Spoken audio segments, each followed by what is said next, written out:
This week, a BlueKeep freakout, which had little effect or impact on the rate of patching.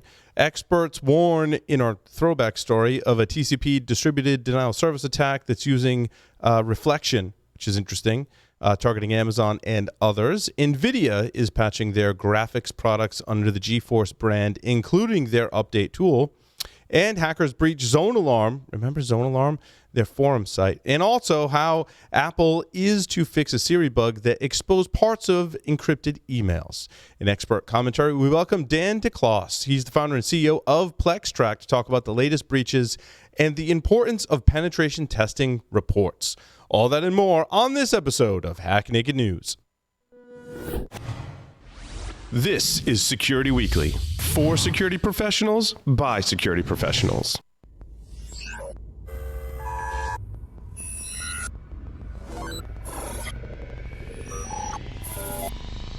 Broadcasting live from G-Unit Studios in Rhode Island, it's the show that brings you the security news each week. And despite popular belief, we do wear pants. It's Hack Naked News. Let the team at Black Hills Information Security test your defenses. With over 10 years of experience in penetration testing, red teaming, and threat hunting, the testers at Black Hills will help you find the holes in your security before the bad guys do. The team at Black Hills cares about educating and sharing their knowledge by creating countless blogs, open source tools, and webcasts for you to learn more about the tradecraft of pen testing and red teaming. Visit securityweekly.com/BHIS to join their mailing list and view the latest blogs and webcasts from Black Hills Information Security. Oh, hey, are we back? Sorry, I was adjusting the brightness on my screen. Hey, welcome to Hack Naked News, episode number 241 for November 12th, 2019. Usually the crew doesn't catch me off guard. That time they did. I'm, of course, your host, Paul Asadorian. Quick announcement, register for one of our upcoming webcasts. Lots of fun ones coming up with ServiceNow, Great Horn, and Core Security. Of course, you can get CPE credits for all of those, one CPE credit per webcast. Go to securityweekly.com, click the webcast drop-down menu where you can register for upcoming ones or check out the ones in our on-demand archive. And now, the security news for this week. Apple is fixing a Siri bug that exposed parts of encrypted emails. You know, for a better user experience, Apple stores some of your emails in clear text. How did we get from user experience to clear text emails? Well, Apple IT specialist Bob Gendler was tinkering around in macOS operating system to understand more about how Apple personalizes Siri for each user. During the process, he found that the operating system was storing portions of user emails in plain text, even when they were supposed to be encrypted. According to Gendler's Medium post revealing the issue, Apple uses a system process called suggested-D. Apple explains as part of a help file in the system in the underlying BSD OS that the program, which runs constantly, slurps content from various apps. These include Spotlight, the macOS indexing system, Mail, and Messages, and then stores that data in clear text in order to make suggestions for you. And even though that email may have been encrypted, the background process reads it in clear text. Oops, they are working on fixing that issue. Hackers have breached ZoneAlarm's forum site with outdated vBulletin software to blame. I had no idea people still used this software. Well, ZoneAlarm, maybe even vBulletin, because there's things like Slack, and forums usually have a history of getting hacked. But apparently ZoneAlarm, which is, of course, now a Checkpoint company, has over 100 million users. They forgot to patch a forum that had 4,500 users.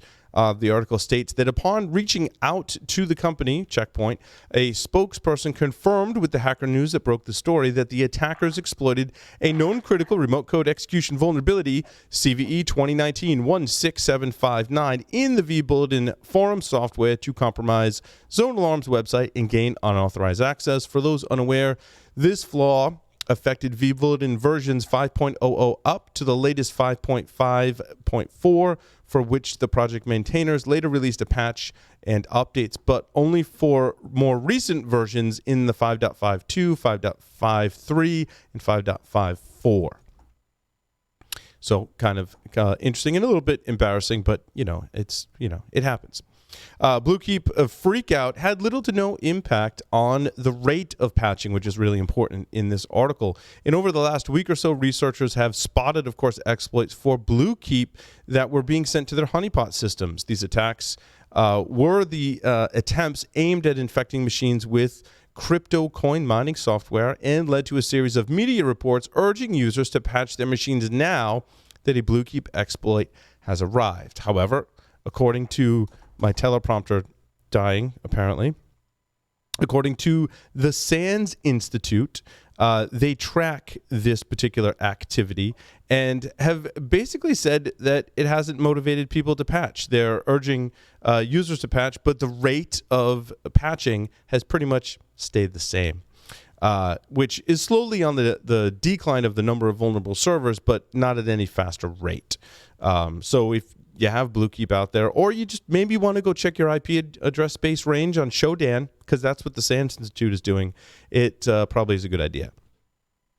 In old school stuff right here, experts warn of a spike in TCP DDoS reflection attacks targeting Amazon, SoftLayer, and other telco infrastructure. This means the recent attackers used a rapid rate of falsified SYN packets to a wide range of the IPv4 address space with spoofed sources originating from either bots or servers hosted on subnets, and by providers that do not implement BCP 38, which is basic egress filtering, right, that we all know and love, that prevents IP source address spoofing on networks, which I thought by now would be pretty standard, and learned about this in like 1999 when I took my first SANS course. Apparently not everyone. So they actually say the spoof source in these attacks were the entire ranges of the intended targets, which resulted in targeted reflectors transmitting SYNAC packets in a carpet bomb attack. And those were providers that didn't implement the egress filtering. So, throwback to more than 20 years ago when this attack was discovered. Hosting provider SmarterASP.net is recovering from a ransomware attack. Operating since 1999, SmarterASP.net has data centers in the United States and Europe, serving over 440,000 customers worldwide. On Saturday, however, the company fell victim to a ransomware attack that resulted in customers' data being encrypted. Impacted customers reported that even the hosting provider's website was inaccessible in the beginning stages of this attack. However, after the site was restored, the control panel couldn't be opened. Apparently, SmarterASP.net failed to inform some customers of this incident right away. Of course, they're dealing with an incident, and communication is paramount, but you're also dealing with an incident at that time. The company did say it suffered from a major outage on its website, but didn't provide additional information. Here's the trick to all of this. You have to be transparent and able to communicate clearly and effectively when you have a breach and you're trying to talk to your customers and or partners. As a result of some of these customers' experience with this, they're leaving SmarterASP.net for other providers. Now, it's not to say that the other providers aren't going to have incidents. Of course, I think some people leaving are probably just out of frustration, and they're thinking that there might be better security at another provider, when in fact that other provider may just have better ways of responding to incidents and communicating things clearly and efficiently. So, I guess if the moral of the story is if you can't be more secure, be better at incident response and communication. That didn't come out the way I intended. But in any case, that's the story. Nvidia patches graphics products and GeForce Experience Update tool. The three with the highest severity are CVE 2019, all CVE 2019 5690, 5691, and 5692. They are kernel mode flaws in the Nvidia Windows GPU display driver, which could be exploited to cause a crash or escalation of privileges on Windows systems. The GeForce Experience application has two flaws of its own, 5701 and 5689. Which it says it shares with some of the other driver vulnerabilities. The 5695 is shared with a Windows driver vulnerability, but 5701 and 5689 are specific to the update software. So not only do the drivers have vulnerabilities, but the update software has vulnerabilities as well. And you should pay attention to these, even if you have a major enterprise, because you could have some GeForce hardware laying around out there, and this is a nice place for attackers to hide. That's the news for this week. We'll take a short break and come back with my good friend Dan from PlexTrack. Stay tuned.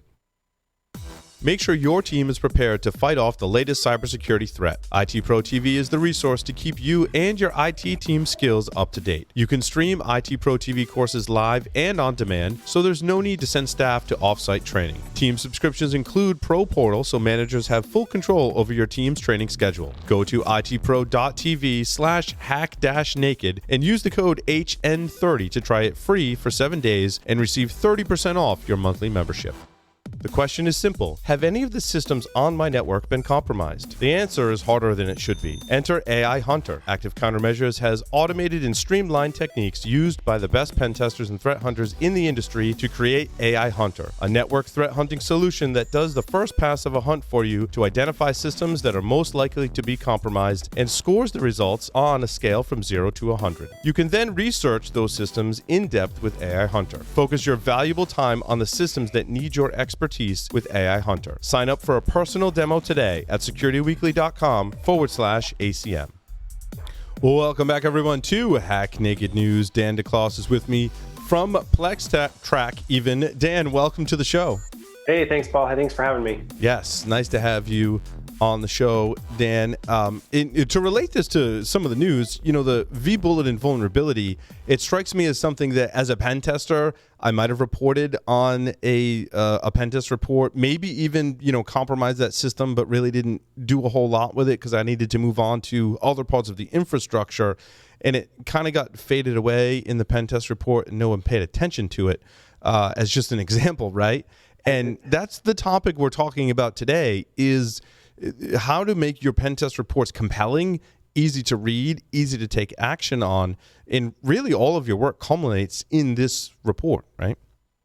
Yeah, and I think it's important to note that, some of the, like you said, some of those findings could get lost if they were in the midst of a series of more critical findings throughout the report where the customer or the end user takes those and starts to fix those first, but then kind of forgets about all the other ones that got reported or whatnot, or if it was just a vulnerability scan item that the pen tester reports on, but doesn't rate it as high because they didn't go and exploit it. So it's still in the report, but it may get lost. And so are they actually tracking those and having an efficient way to remediate all the items in the report and being able to display all of them in a single spot, right? Yeah, and that's super important. It very well could have been on the list, right, for Checkpoint to fix. Likely they knew about it, but it never bubbled up to the top, or maybe it was buried in a report somewhere. And the important thing is I think the impact, right? When you're a pen tester and you're writing up several different findings, everyone suffers from fatigue if you don't have a tool like PlexTrack or some other tool to capture that, right? So you're writing up all these findings and you're like, yeah, by the way, there's a vulnerability maybe in your vBulletin, but the impact is probably not that great. However, when an actual attacker, a real attacker, I shouldn't say real attacker, when someone who doesn't have permission to attack your network attacks your network and finds that, right? Now you're in the press. We're talking about it on the show. Again, I don't fault really. I mean, you can point fingers at Checkpoint and all that stuff, but everyone's got some type of vulnerability, and we're all working on fixing them.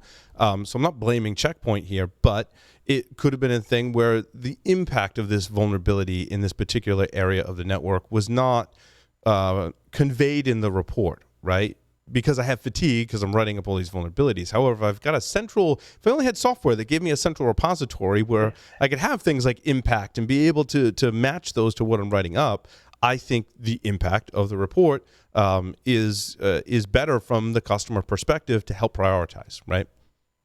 Yeah, and then being able to collaborate with the customer, right, on what they think the impact is, because a pen tester may not necessarily have a good perspective of like how critical this is to the organization, and so being able to have a central location like PlexTrack where you can collaborate on those findings, you can escalate it, and then as issues get closed out, the ones that haven't been fixed start to bubble to the top, and then they can continue to say like, oh, you know what, we really need to go patch this. Yep. Although my other kind of thinking is that this just wasn't in scope. for a lot of testing that they had. And that's really common too, right? Yeah. It's like off on some other domain of a company they acquired years ago, right? So they're probably like, yeah, don't put that in scope. The other stuff's way more important, right? But that's also something you need to put in your report. I think you do OS int and say, here's what you told us was out of scope, and make sure that's in the report as well, which is also a function of reporting.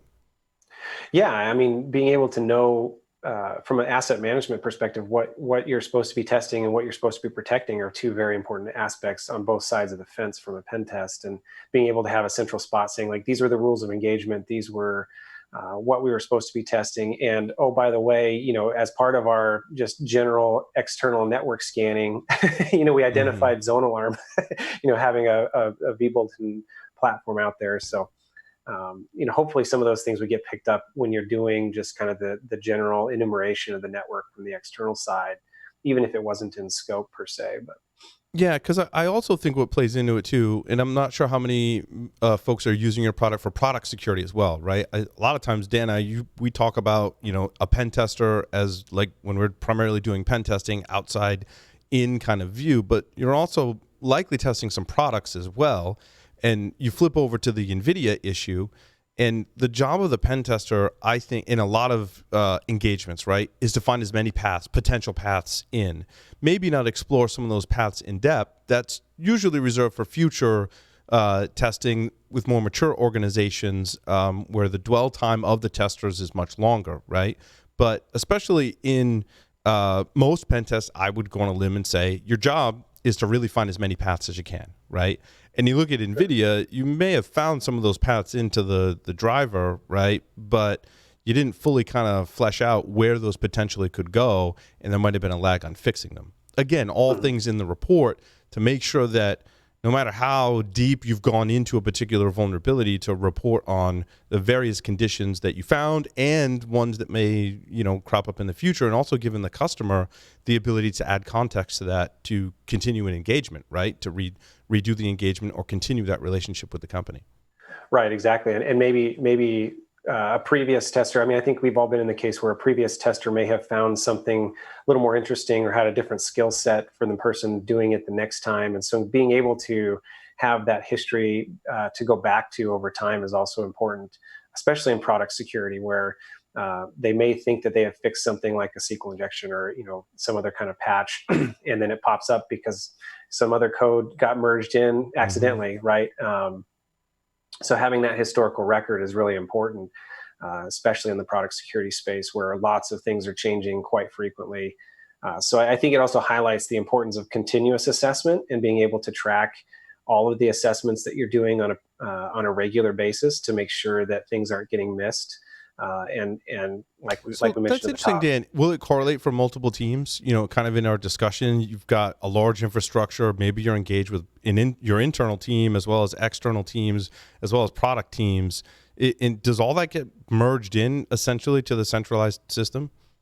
Yeah, you can do analytics based on whatever project you've selected. And so you start to get a bird's eye view of all the issues that you have that are either aging, right? And so, somebody hasn't touched it or provided a status update in a while. Mm-hmm. And so you have a centralized look and real-time posture of your progress, right?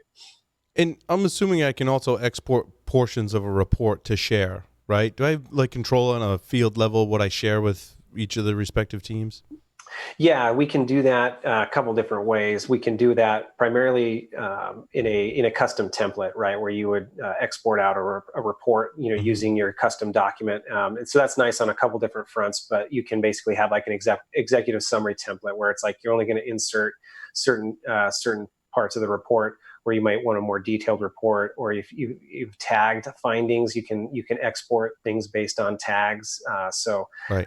There's a lot of different ways we can do that. That's nice too, because I find pen test teams and customers, right? Like you don't want to necessarily get a pen test from a company, get the full report, then the next time you have a test, share that entire report out, right, with all of the information. Maybe you just want to say, I want you to focus on these vulnerabilities that we believe weren't fully explored in the previous test due to time limitations, and just export those as the starting point maybe for the next test. Sure. Yeah, that would be great. it always helps to have as a tester, it's always nice to know like what was explored before. And I don't consider it cheating. I consider it more like, okay, we're gonna look there. We may dig a little deeper, but then is there anything else that might have gotten missed, right? Right. And it's not so much missing as much as it is, I think, just where you focused for that. You've got a limited amount of time, right? Right.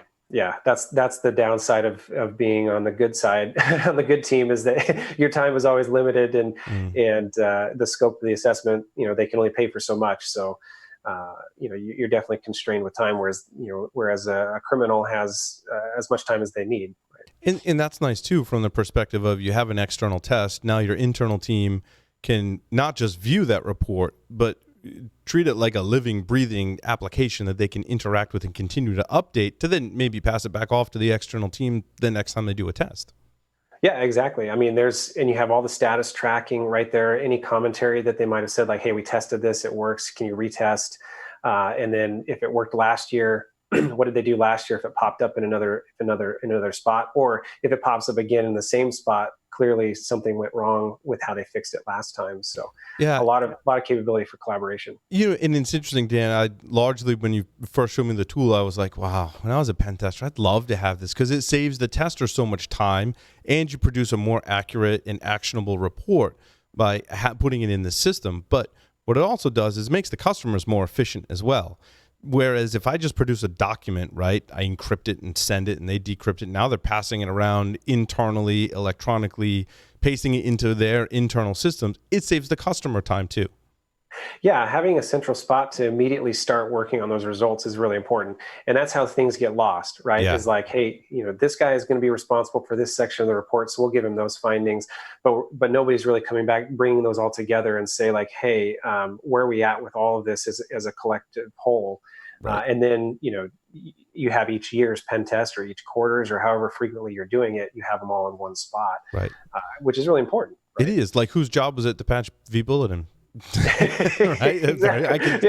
Having been in the department where we had external and I did internal pen testing, right? It's easy to lose track of these results, even if you're trying to file tickets and cross-reference that, right? Your software makes it easier not to lose track of things, which is awesome. Yeah. Well, the nice thing too is that may have shown up on a vulnerability scan from an internal side, and then if it shows up in a pen test from the external side, you have one place to track both of those issues, right? Yeah, no, that's awesome. Very cool. Any product updates you wanted to share with us, Dan? We're actually improving our assessments module. We've been getting a lot of requests for more questionnaire-based assessments and being able to track those. So we just released a way to actually assign those to users and save their progress. And so that helps a lot on the third-party risk management as well. So just trying to continue to help the blue team get a holistic view of their security posture by being able to not only do the vulnerability management and the pen test reporting if they have like an internal assessment team as well, but also manage some of those questionnaire-based assessments, either self-assessments or third-party risk assessments. Yeah, and I like that too because that helps focus, right? And oftentimes it is an assessment or a questionnaire that you're like, yeah, I know this particular thing or whatever is vulnerable, and we're 70% of the way done with the project, so hold off on that until next time, right? It lets you actually capture those things which were difficult to track. Right. Yeah. We're also excited too. I think I mentioned it just a second ago, but we can tag everything now. We can tag clients and reports and findings. Soon we'll be tagging assets. We have an asset management piece coming out here shortly. So that just helps on the analytics side, being able to slice and dice your data a lot better for both, your progress and then, where are we most risky. Right. Fantastic. Well, our listeners can find out more at securityweekly.com/Plextrack. That's PLEXTRAC. Plextrack. Check it out. It's awesome. I wish I had that when I was a pen tester. So there you go. Yeah, no, thanks. Awesome. Thank you so much, Dan. And with that, thanks, Paul. We'll conclude the show. That will conclude this episode of Hack Naked News. Thank you, everyone, for listening and watching. See you next time.